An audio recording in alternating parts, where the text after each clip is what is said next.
Udah? Selamat siang anak ibu. Selamat siang, Bu. Mas, semangat dulu. Selamat siang anak ibu. Selamat siang, Bu. Luar biasa. Yes. Ya, sebelum kita belajar, kita bernyanyi dulu. Nyanyi apa? Sebelumnya ibu suruh nyanyi Mars. Mars. Mars apa? Mars narko. Mars. Kok lupa? Mars. Bentar ya, biar ibu hidupkan dulu musiknya biar lebih semangat. Bentar. Nanti les terakhir. Mars apa kemarin? Narkoba ya?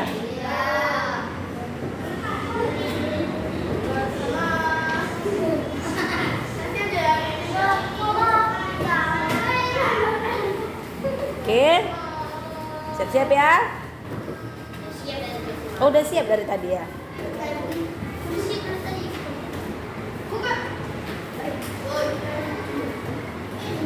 Nah, bakal hidup. Pulang.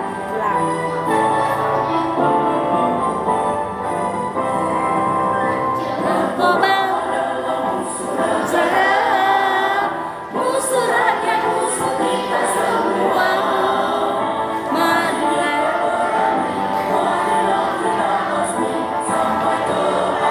akarnya.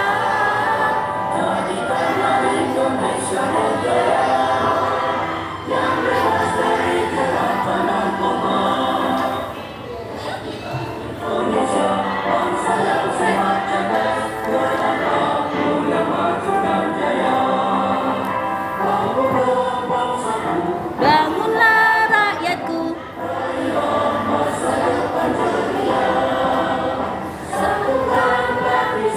satukanlah misi,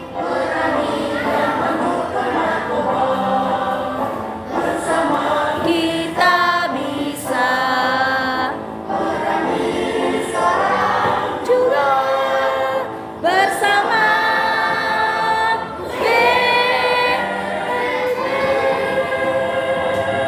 Oh iya, sudah mulai hafal ya, sudah mulai hafal. Jadi kita satu lagi lagu Mars PPK itu yang dulu sewaktu sebelum Covid sudah sudah kita pelajari. Ibu harap kalian masih ingat lagunya, oke? Sekali ya kita nyanyikan ya.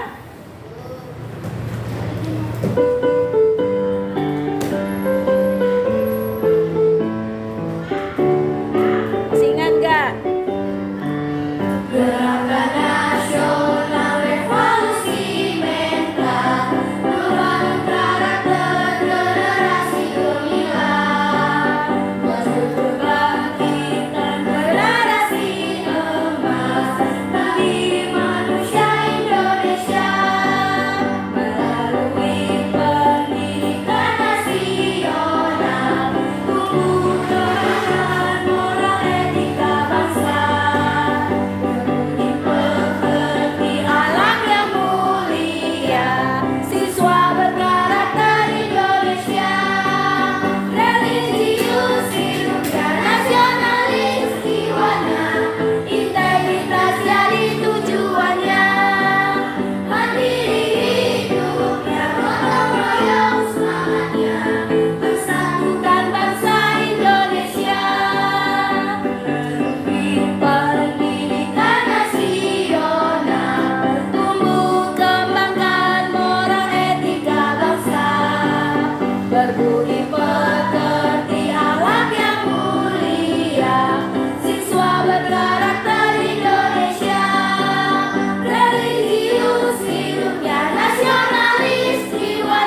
Pembelajaran kita hari ini adalah tema 7. Subtema berapa? 1. Pembelajaran 4. Jenny, topinya nak. Kau selalu lupa. Ya kan? Nah, kalian lihat buku kalian. Di situ tentang masa awal pergerakan nasional. Nah, sebelum kalian baca, Ibu mau menjelaskan munculnya pergerakan nasional itu karena sudah adanya tokoh-tokoh yang mengecap ilmu pengetahuan di sekolah-sekolah resmi. Jadi sudah ada orang-orang yang berpendidikan.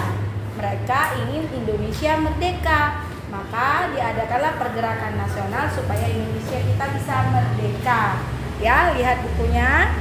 Oke, sama-sama ya kita baca sekalian dengarkan ya. Bangsa Indonesia mengalami penderitaan akibat penjajahan mulai abad ke-17 sampai abad ke-20. Pada masa penjajahan, bangsa Indonesia telah berusaha sekuat tenaga untuk mengusir penjajah dan bercita-cita menjadi bangsa yang merdeka, bebas dari penjajahan.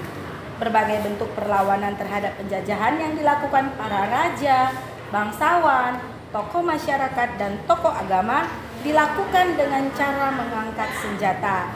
Namun pada umumnya bentuk perlawanan semacam itu mengalami kegagalan. Nah, Jenny lagi-lagi topinya. Iya, dibuka Nae. Dibuka. Simpan. Udah? Nah, sebelum munculnya pergerakan nasional itu, bangsa Indonesia sudah banyak melakukan cara untuk mengusir penjajah. Pelajaran sebelumnya yaitu seperti Raja Sisingamangaraja mengusir penjajahan dari tanah Batak. Terus dari mana lagi? Dari Pulau Jawa ada Pangeran Diponegoro. Mereka juga berjuang untuk mengusir penjajah, tapi semuanya belum berhasil. Nah, kenapa belum berhasil? Di sini nanti akan kita ketahui. Lihat lagi bukunya.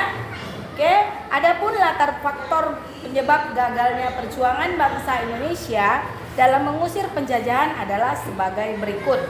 Yang pertama, perjuangan bersifat kedaerahan.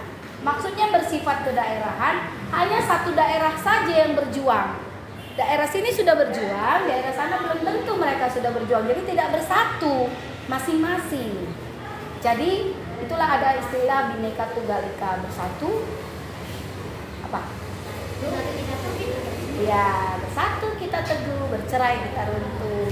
Makanya ada juga istilah seperti sapu lidi, kalau satu bisa dipatahkan, tapi kalau banyak, coba bisa nggak kalian patahkan? Oh, enggak. Nah, itu dia, ya. Nah, yang kedua, perlawanan tidak dilakukan secara serentak. Nah, itu tadi tidak serentak karena bersifat kedaerahan. Yang ketiga, masih bergantung pada pimpinan. Jika pimpinan tertangkap, perlawanan terhenti. Seperti semalam waktu dari mana tuh? Kerajaan Maluku ya, Ternate ya. Ketika ayahnya ditangkap, perjuangan terhenti. Sultan Bahabullah, ya kan? Ketika dia ditangkap dan dibunuh, perjuangan berhenti sampai menunggu generasi berikutnya untuk melanjutkan perjuangan. Otomatis kalau perjuangan sudah berhenti, berarti dimulai dari nol lagi. Gitu. Makanya perjuangan mengusir penjajah Belanda dulu itu susah dilakukan karena seperti itu dia sifatnya. Nah, yang keempat, kalah dalam persenjataan. Ya, mereka berjuang masih menggunakan senjata tradisional. Yang kelima, Belanda menerapkan politik adu domba. Yaitu terkenal itu politik adu domba namanya divide et impera, memecah belah. Di sana dibilangnya didukung, misalnya kerajaan A, kami mendukung kalian gitu. Di kerajaan B, oh yang kerajaan A itu mau nyerang ke sini, nanti kita serang ke sana. Nah, itu namanya adu domba, memecah belah. Itulah politik yang dilakukan Belanda dan cukup berhasil. Karena apa? Karena yang tadi sifatnya yang pertama adalah bersifat kedaerahan. Itu dia penyebabnya. Nah, ini berlanjut sampai cukup lama, sampai pada abad berapa tadi katanya mulai muncul? Sampai abad ke-20 ya, sampai hampir 300-an tahun ini berlangsung secara terus-menerus. Nah, inilah dia yang membuat kaum terpelajar ingin berjuang dengan cara yang lebih modern. Secara ilmu pengetahuan mereka ingin berjuang. Karena cara-cara dengan senjata tidak berhasil, mereka ingin dengan ilmu pengetahuan. Lihat bukunya yang halaman 45. Ya, masa awal pergerakan nasional. Pada masa ini lahir banyak organisasi pergerakan seperti Budi Utomo, Serikat Islam, Muhammadiyah, dan Indis Partai. Salah satu organisasi yang besar pengaruhnya terhadap pergerakan nasional adalah Budi Utomo. Pada hari Minggu, tanggal 20 Mei 1908, Sutomo beserta kawan-kawannya berkumpul di Jakarta. Mereka sepakat mendirikan Budi Utomo yang berarti usaha mulia. Karena sebagai organisasi modern yang pertama sekali muncul di Indonesia, pemerintah Republik Indonesia menetapkan tanggal berdirinya Budi Utomo diperingati sebagai Hari Kebangkitan Nasional. Jadi, kita memperingati Hari Kebangkitan Nasional itu setiap tanggal berapa? 20 Mei. Jadi kalian ingat, setiap tanggal 20 Mei kita memperingati Hari Kebangkitan Nasional. Artinya disitulah awal munculnya organisasi resmi untuk berjuang melawan penjajahan Belanda. Munculnya organisasi resmi. Nah, masa awal radikal, coba Kori baca. Ini masa awal radikal. Bacain kuat. Perjuangan bangsa Indonesia melawan penjajah pada abad ke-20 disebut masa radikal karena pergerakan nasional pada masa ini bersifat radikal, keras terhadap pemerintah Hindia Belanda. Mereka menggunakan asas non-kooperatif, tidak mau bekerja sama. Organisasi yang bersifat radikal adalah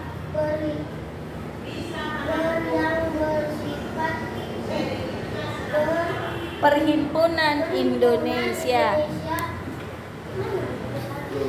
Partai Komunis Indonesia. Itu dia sambungannya. Nahdlatul Ulama dan terakhir Partai Nasional Indonesia. Nah, dari awal pergerakan nasional itu, ya, dari masa awal pergerakan nasional itu lama-lama muncul lagi organisasi-organisasi baru yang mereka katanya mau berjuang. Ada yang secara secara perundingan, ada yang tidak mau berunding. Contohnya inilah dia, radikal. Radikal itu keras, mereka tidak mau berunding. Nah, organisasi yang bersifat radikal itu ada Perhimpunan Indonesia, apalagi partai apa di situ? Partai Komunis Indonesia, baru apa lagi? Nahdlatul apa? Ulama, terus Partai Nasional Indonesia. Mereka keras, mereka tidak mau berunding. Apa yang mereka minta harus disetujui. Itu namanya radikal, keras dia. Ya, selanjutnya masa modern. Ayo Ibrahim, baca. Jadi tahun 1930 Indonesia mengubah taktik perjuangannya. Mereka menggunakan taktik kooperatif, bersedia bekerja sama dengan pemerintah Hindia Belanda. Organisasi yang berhaluan modern lain Parindra. Ya kan? Baru Gerakan Rakyat Indonesia. Gerindo. Lanjut. Gabungan politik Indonesia. Selain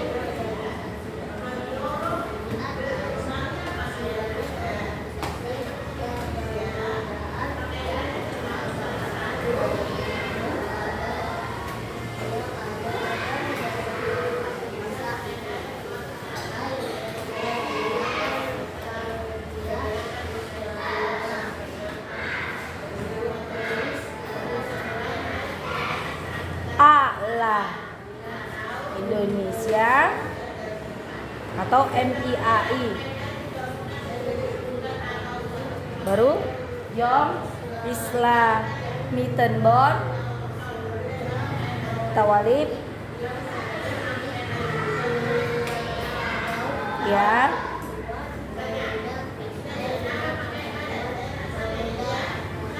Ya, jadi di Indonesia ada 3 masa pergerakan. Yang pertama, masa pergerakan awal, ya, dengan berdirinya Budi Utomo. Kemudian ada lagi bergerak masa awal radikal, itu yang tadi keras, ya. Yang ketiga, masa moderat. Mereka lebih mengutamakan apa? Kooperatif, bersedia bekerja sama, ya. Tetapi ada yang mau diambil, itu dia. Nah, untuk pada masa moderat itu ada muncul partai, itu namanya ada banyak. Ada Parindra. Apa kepanjangan Parindra? Apa kepanjangan Parindra? Partai Indonesia Raya. Kalau kepanjangan Gerindo? Gerakan Rakyat Indonesia. Nah, dari teks itu, ini kayaknya bukunya udah dikerjain belum? Coret-coret belum? Coba dikerja dulu. Udah sih kan? Coret-coret ya. Hah? Kenapa dicoret-coret itu? Udah? Nah, tugasnya mengerjakan latihan yang di halaman 46 dari teks yang sebelumnya dan yang sudah Ibu jelaskan. Ya, jangan kalian menjawabnya. Lain yang ditanya, lain yang dijawab, ya. Biasakan latihan membaca dulu. Baca, kalau nggak tahu nanti tanya Ibu, ya. Bisa. Nah, halaman 46 itu ada 5 pertanyaan. Kemudian yang halaman 47 itu ada tokoh. Tokoh apa itu? Siapa namanya itu?